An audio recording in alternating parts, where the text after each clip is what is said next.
Welcome into Bama Central's Just a Minute with Austin Hannon. I'm Katie Wyndham. In Austin, there's another top 15 matchup coming into Tuscaloosa this weekend with Alabama. Number 13, Alabama hosting number 15, Ole Miss. Last time out in Bryant-Denny Stadium, Alabama lost to Texas, their first home loss since 2019.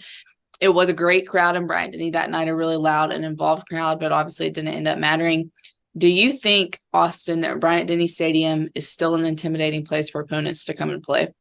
I do. I do think it is. And if you look at social media and what everybody else is saying, you might think that's not the case. But like you just said, I mean, one loss in the last 4 years at Bryant-Denny Stadium, that says really all you need to know, whether it's fan noise, whether it's just the environment of having to play against an Alabama team in their own stadium.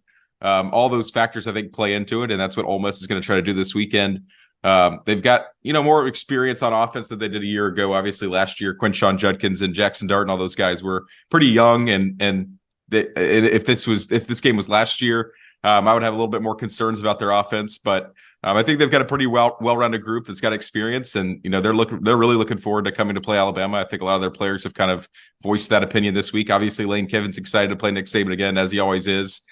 So it's going to be a tough environment for them, and I'm sure the fans will be great.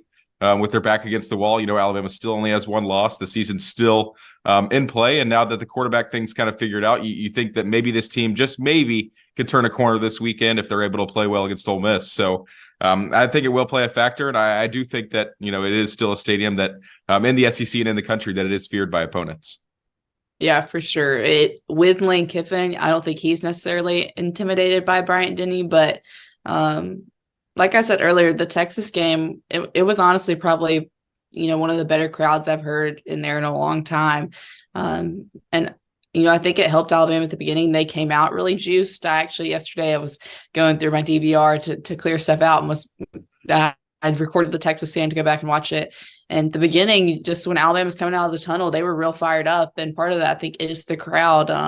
And so will that be something that can help Alabama moving forward? I was talking to somebody on the radio yesterday about, what hope or optimism does Alabama have for the season? And I think the fact that some of their toughest games are at home helps. The way their schedule lays out, if you're looking for, with a lot of the question marks around this team, if you're looking for optimism, it does help that these games are at home. Now, that didn't necessarily help against Texas, because they ultimately lost. But I think it is a factor that gives Alabama somewhat of an advantage and a boost. But we'll see as the rest of the season plays out how big that home field advantage at Bryant-Denny Stadium really is.